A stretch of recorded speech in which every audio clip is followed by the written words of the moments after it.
When Ethan first moved into his new dorm room, he expected the usual: cheap furniture, flickering lights, and the smell of instant noodles hanging in the air. What he did not expect was an alien roommate. The University of New Terra had a long list of students from different planets, but humans usually lived with other humans. Somehow, by a glitch in the system, or maybe fate, Ethan's name got paired with someone from the Andromeda sector. Her name was Lyra. No last name, no details, just Lyra. The first time he saw her, he froze at the door. She was tall and slender, with smooth silver skin that shimmered like moonlight. Her eyes glowed faintly. A color between blue and white, and thin veins of light moved under her skin when she spoke. Her voice was calm, almost musical, as if each word carried a melody from another world. "You must be Ethan," she said, not smiling, just observing him like he was a strange new species. "Yeah," he muttered, awkwardly scratching his head. "I guess we're roommates." Lyra nodded once, as if confirming a mission order. She turned back to unpacking her small metallic case, which folded itself neatly into a floating cube beside her bed. Ethan sat on his bed, pretending not to stare, but he couldn't help it. Everything about her was so different. Her skin caught the light and scattered it across the walls. Her movements were slow, controlled, like she was afraid to break something fragile. She didn't breathe the way he did either, more like she absorbed the air and released it in faint glows through the lines on her arms. The silence between them grew thick. "So," Ethan tried to start a conversation. "What do you, study?" "Humanity," she replied simply. He blinked. "You mean like sociology?" "No," she said, turning her glowing eyes toward him. "Just humanity." That night, Ethan couldn't sleep. Lyra didn't snore or move, but she emitted a soft hum, like a faint vibration through the floor. The sound wasn't loud, but it crawled into his mind and refused to leave. When he opened his eyes, he saw her standing near the window, looking out at the sky. The stars reflected in her eyes like tiny galaxies. For a moment, she looked heartbreakingly lonely. Ethan sat up. "Hey, you okay?" She didn't turn around. "Your world is very noisy. I'm just listening for home." Her voice trembled slightly, the only sign of emotion he had seen all day. He wanted to say something comforting. But what do you say to someone who's from another galaxy? He just mumbled, "Well, hope you get a good signal." That made her glance back, and for the first time a faint smile tugged at her lips. "Humans. Always making jokes when you're afraid." "I'm not afraid," Ethan lied. Lyra tilted her head, studying him again. "Yes, you are. But that's good. Fear means your heart still feels alive." And just like that, she turned back to the stars. Ethan lay awake long after, staring at the ceiling. Her words echoed in his head. He didn't know if it was fear or curiosity keeping him awake, but something about her made his chest feel heavy. Days turned into weeks. Lyra followed a routine. She attended her classes quietly, never spoke much, and returned every evening to sit by the window. Sometimes she'd hum that same tone that made the air tremble. Other nights she'd stare at her hands as if trying to remember how they worked. Once Ethan asked her why she always stared at the stars. "Because they remind me where I came from," she said softly. "And how far away it feels now?" Ethan nodded. "You miss home." She looked at him for a long moment. "Do you not?" "I guess I do. But my home's just a few miles away." "Yours is what, light years?" "Yes," she whispered. "And still it hurts the same." There was something about the way she said it that made Ethan's chest tighten. In that small room, surrounded by flickering lights and cold metal, two beings from different worlds shared something simple: loneliness. And that night, when Ethan turned off the lamp, he could still see her faintly glowing in the dark, sitting by the window, watching the stars like she was waiting for someone to call her back. He didn't know then that the call would come soon. And when it did, he would wish he had never fallen asleep that night. The night was quiet, too quiet. Outside the dorm window, the city slept under the cold light of the moon. Ethan had fallen asleep late, his headphones still hanging around his neck, his notebook half open with notes from class. Everything seemed peaceful, until the humming began again. At first it was faint, like the sound of air moving through a tunnel. Then it grew louder, deeper, almost like the heartbeat of the room itself. Ethan's eyes shot open. The glow was back. He turned his head slowly. Lyra wasn't in her bed. The air shimmered with blue light. She stood in the middle of the room, her bare feet floating a few inches above the floor. Her silver skin shone brighter than ever, and strange patterns of light danced around her like living fireflies. Her eyes were closed, her lips moving silently, whispering words in a language he couldn't understand. Ethan froze. Every hair on his arm stood up. He wanted to call her name, but the words stuck in his throat. The air itself felt thick, vibrating with invisible energy. His phone lying beside him flickered and died.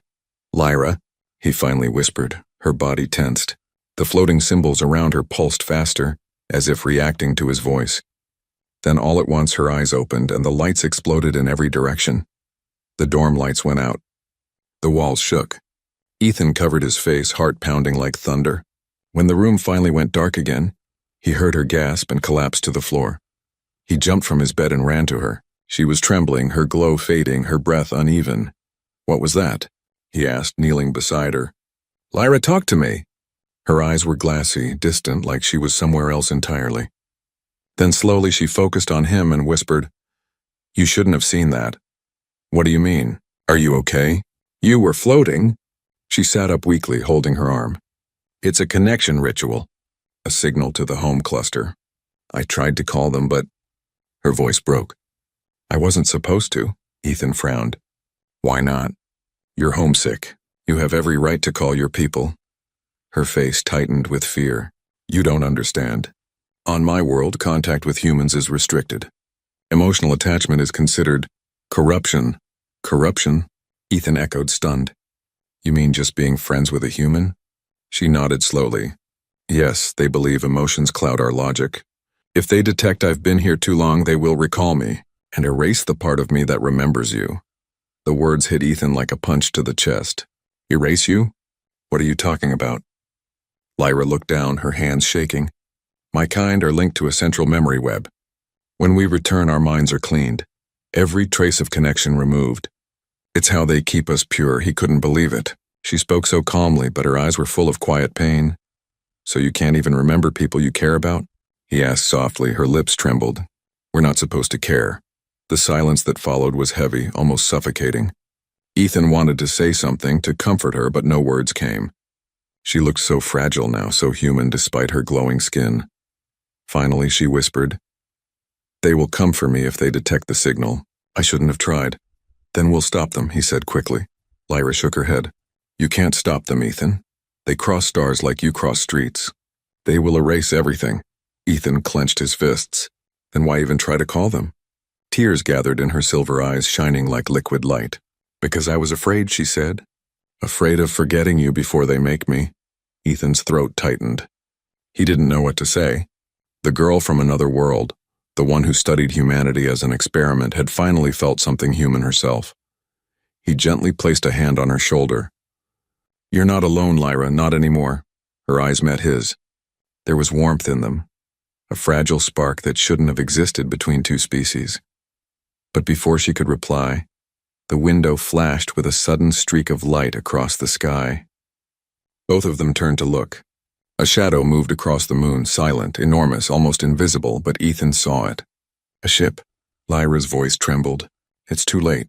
Ethan stared at her. "What do you mean?" "They found me." The glow under her skin began to pulse faster, like a warning signal. She grabbed his arm, her fingers cold and trembling.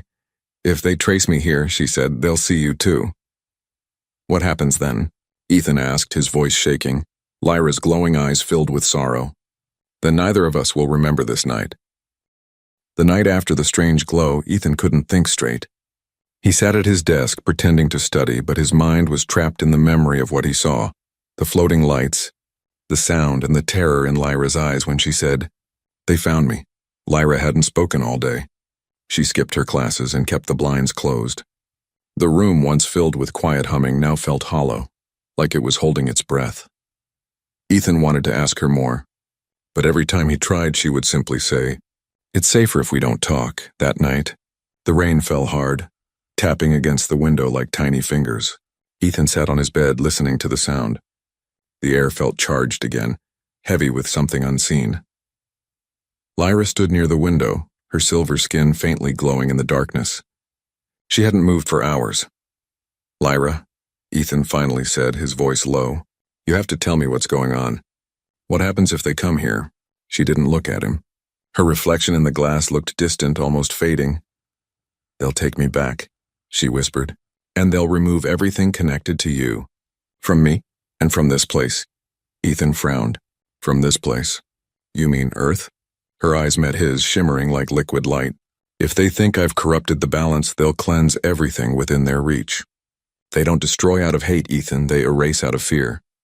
Fear of what? Of what humans make us feel. Her voice broke on that last word.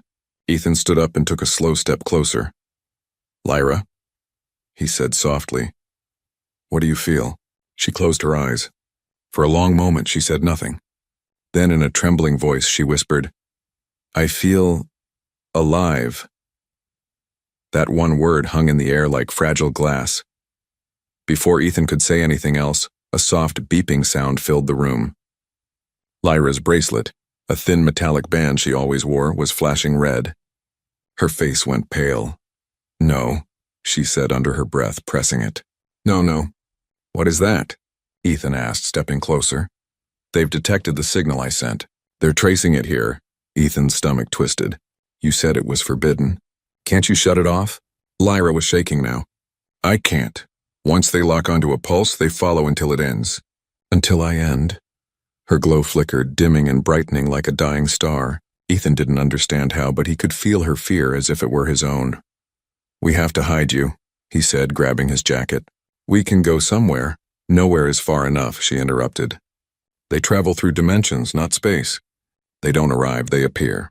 As if on cue, the rain outside stopped. Everything became silent. Even the city noise, cars, sirens, people all vanished.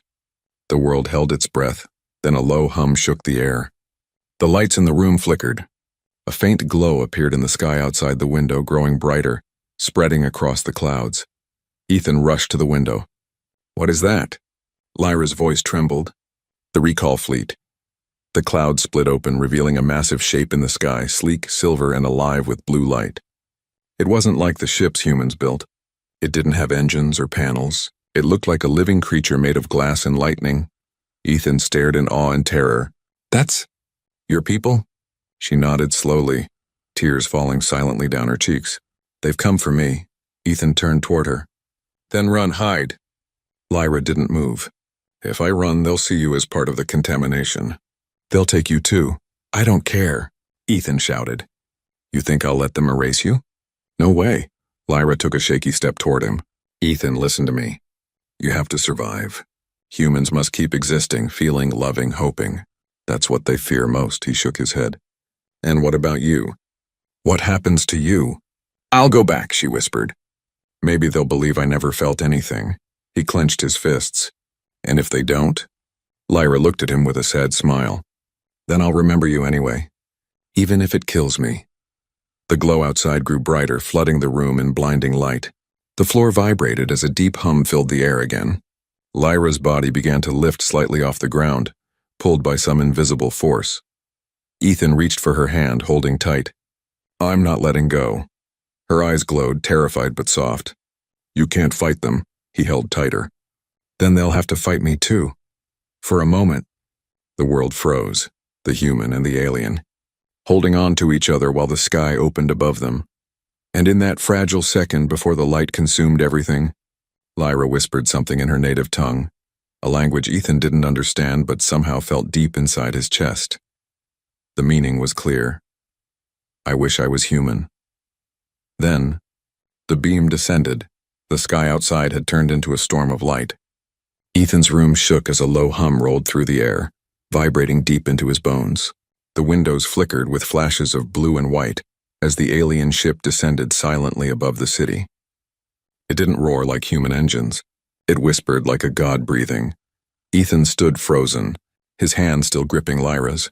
She was trembling, her glow fading and returning in waves, like her body was caught between two worlds. Lyra, he said softly. What are they going to do? She swallowed hard, her voice shaking. They'll take me back. They'll erase my link to this world. They'll erase you from me. He shook his head. No, I won't let them. The ceiling began to glow. A circular beam of blue light appeared, perfectly silent, scanning the room. Papers lifted from the desk, floating upward as if gravity had forgotten its duty. Lyra's hair rose, shimmering in the air. "They've locked onto me," she whispered. "Ethan, listen carefully. When they take me, don't try to follow. Don't speak. They'll think you're a threat." But Ethan couldn't listen. His chest ached too much. He couldn't let her just be taken like that. Not after everything she'd said, not after the way she looked at him last night, so human, so afraid. The beam brightened. Lyra's body began to lift. "Ethan!" she cried, reaching toward him. He lunged forward, grabbing her wrist with both hands. The energy burned against his skin, but he refused to let go. "I'm not losing you." The air crackled. The floor split slightly under the force. His muscles screamed in pain as the beam tried to pull her away. "Let go!" she begged. "You'll die!" "Not if you stay," he shouted. The blue light pulsed brighter, wrapping around both of them now. Ethan felt his feet leaving the ground. For a moment they were both suspended in the beam, human and alien, two silhouettes locked together in defiance. Then a voice filled the room. It wasn't human. It wasn't even a sound. It was inside their heads, cold and emotionless. "Lyra of the 8th Spiral, you have violated Directive 9. Return immediately for cleansing." Lyra's face twisted in pain. "No, I won't go back." "Not like before," Resistance confirmed. "Memory contamination detected. Preparing purge." Ethan felt a sharp pressure inside his skull, like invisible hands trying to pry into his mind. He screamed and dropped to his knees, clutching his head. Lyra gasped, tears forming in her glowing eyes. "Stop, he's innocent." Contamination shared. Both subjects compromised. "No," she cried again, her voice breaking. "Please take me, not him." For a moment the humming stopped. The beam flickered. Then to Ethan's horror it shifted, locking fully onto Lyra.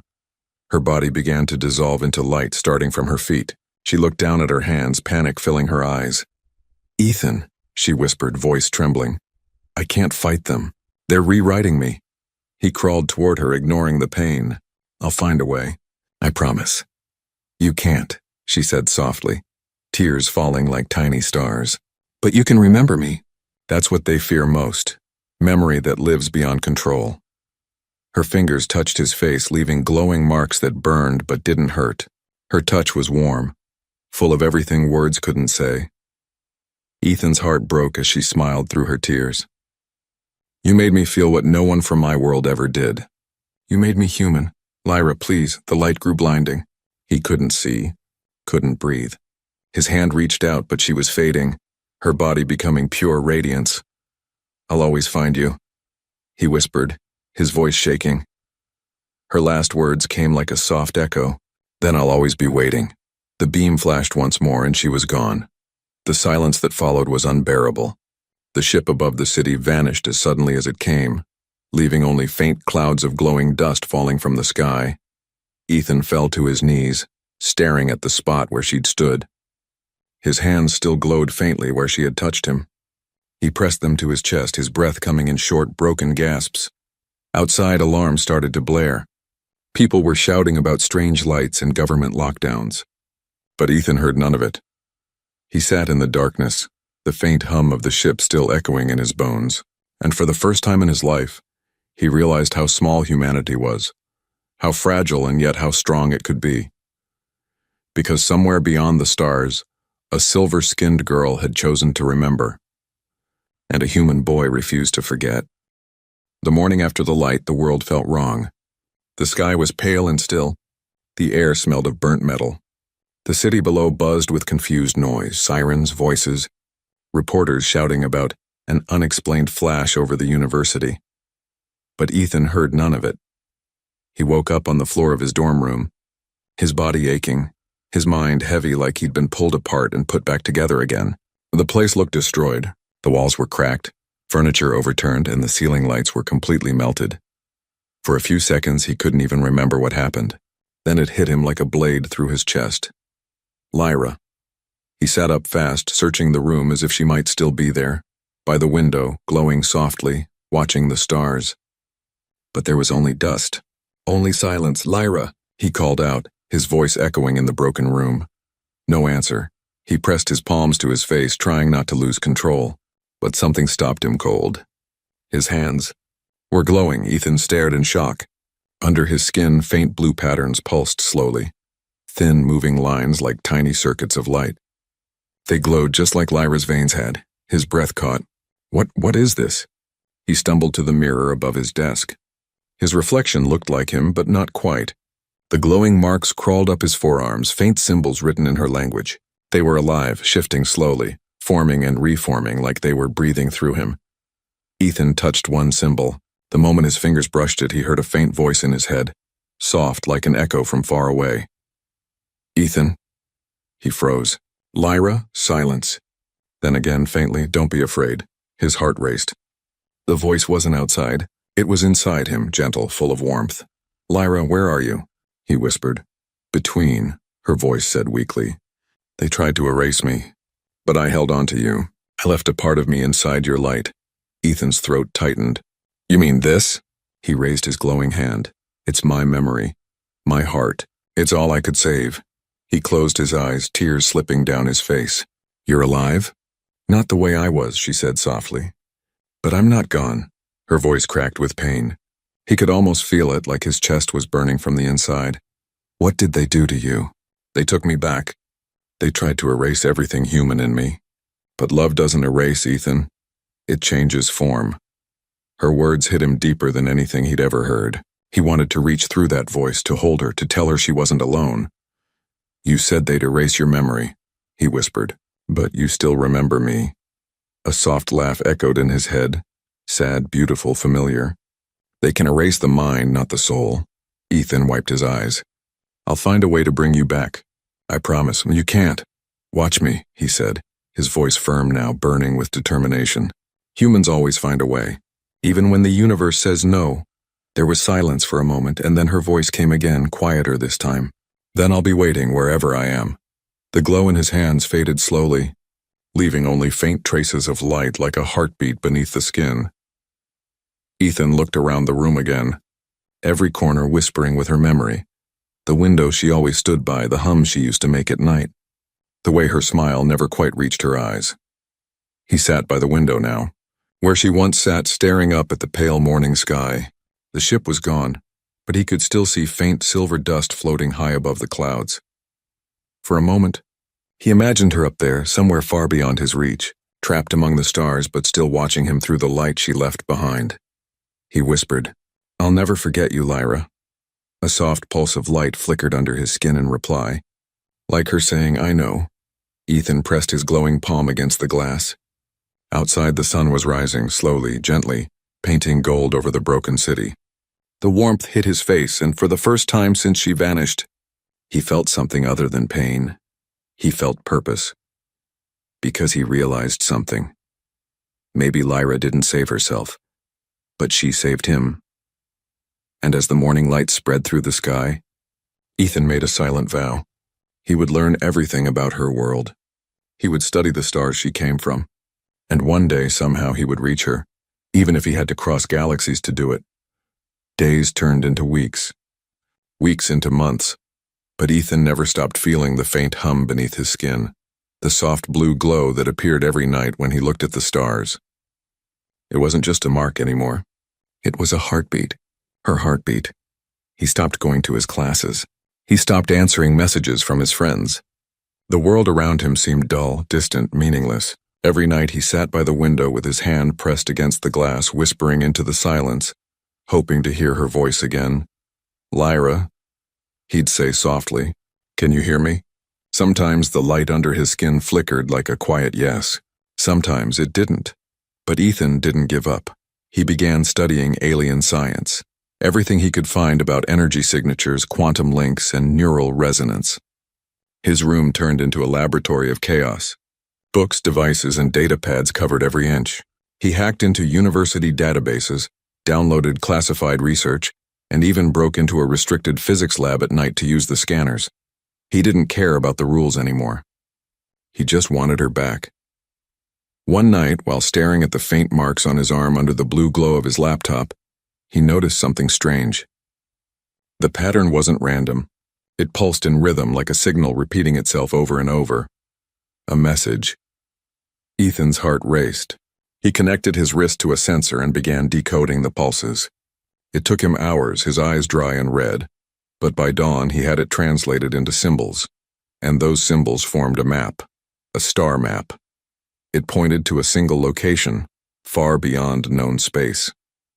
A region his database called Sector N41, and under it, written in alien script, was one word he recognized from Lyra's lessons: home.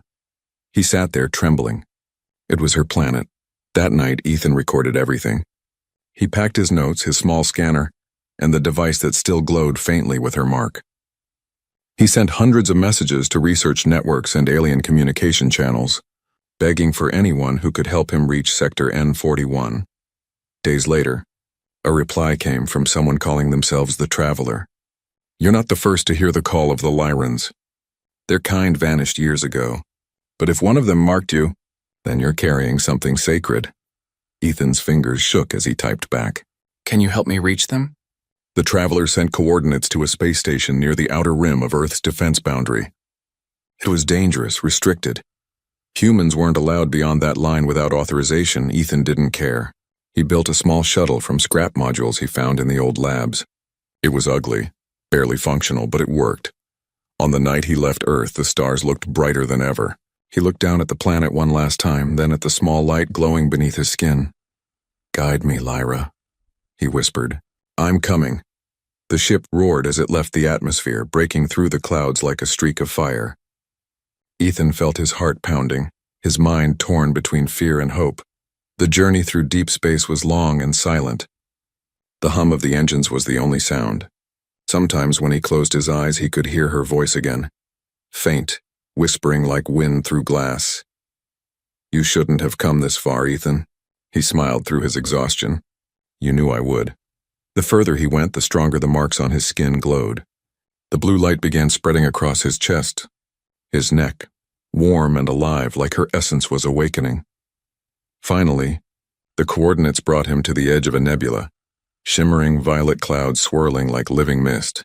And there, in the heart of it, was something massive, a ruined ship. It floated silently, broken in half, pieces drifting around it like frozen tears.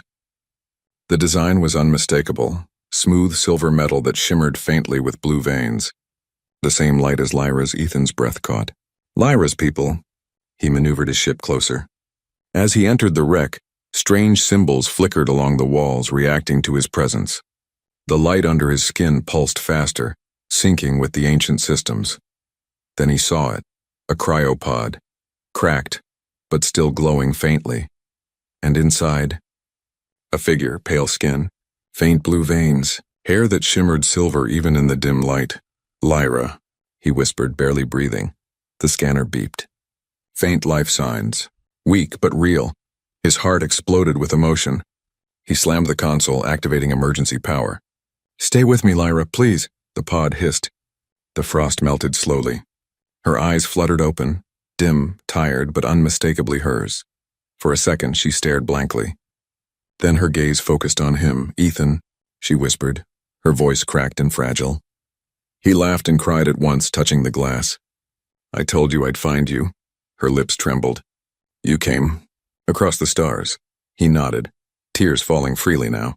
"You left a part of you in me. It led me back." The light under his skin and the glow from her pod began to merge, pulsing in perfect rhythm. For the first time since she vanished, she smiled, weak but real. And in that moment, the human and the alien heartbeat as one again. The cryopod hissed as the last layer of frost melted away. Lyra's silver skin glowed faintly, weaker than before but alive. Her blue veins pulsed slowly like soft lightning. Ethan reached for her hand the moment she emerged, and she let him hold it, trembling against his warmth. "You came," she whispered, voice still fragile. "You actually came." "I told you I would," Ethan said, his eyes shining with tears. "I promised I'd find you. No matter the stars, no matter how far." Lyra looked at him, her glowing eyes softening, full of wonder and fear. "You don't know what you've done," she said softly. "If the recall fleet finds me here, They won't," Ethan interrupted firmly. "I won't let them take you back. Not after all this." For the first time since he had met her, Lyra hesitated. Her lips trembled and a faint tear glowed down her cheek. "Humans are not supposed to survive contact like this," she whispered. "Then maybe that's why we're human," Ethan said, smiling through his tears. "We survive. We feel, we fight, and we don't give up on the ones we care about." Her eyes widened. For a moment, the stoic alien in her seemed to melt, replaced by someone vulnerable, someone human. The pod's sensors began to beep urgently. Ethan turned and saw the faint shimmer of a ship approaching, a recall fleet vessel, silent but enormous, sliding through the nebula. Lyra's face went pale. "They're here," she said, panic flickering in her glow. Ethan gripped her hand tighter. "Then we fight together. We don't run." Lyra hesitated, her mind torn between fear and instinct. Then, slowly, she nodded. "I will try." Ethan activated the shuttle's communication system. With shaky hands, he sent a message out into the nebula. Not words, but pulses. Glowing signals encoded with the rhythm of Lyra's mark. Their combined resonance. The recall fleet paused, sensing the signal, scanning. Confused by the human who had bridged the alien pulse, Lyra looked at him in shock. "You can do that?" Ethan smiled faintly, even as the ship trembled. "Humans don't just survive, Lyra, we adapt.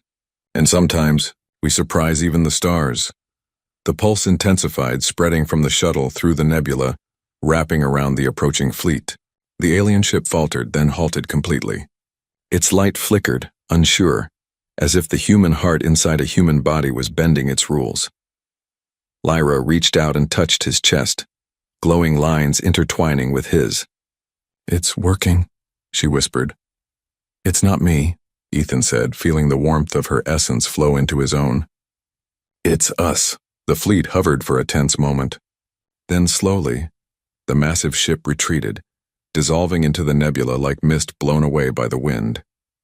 Lyra sank into Ethan's arms, trembling, tears spilling freely. I'm safe," she whispered. "No," Ethan corrected gently, holding her close. "You're alive. You're free." For a long moment, they held each other. Two beings from entirely different worlds connected by something neither science nor rules could erase. Feeling. When Lyra finally pulled back, she looked into his eyes, her glow soft and warm. "You made me human," she said, voice shaking, "even when my kind tried to erase it." "And you taught me what it means to be brave," Ethan said softly. "Even when the universe says we're too small to matter, we matter. You and me, Lyra, we matter." A faint smile crossed her face. "Then what now?" Ethan thought for a moment, staring at the stars beyond the nebula. "Now, we live. We learn, we explore together," Lyra nodded. For the first time, she laughed, a soft musical sound that seemed to light up the entire shuttle. "Together," she repeated. They spent hours in silence after, staring out into the endless cosmos. The nebula drifted past, glowing faintly like a reminder of the danger they had survived. The glow beneath their skin pulsed in sync, a rhythm of life, of hope, of love that neither distance nor stars could sever. Lyra whispered, "I don't belong to my world anymore. I belong here.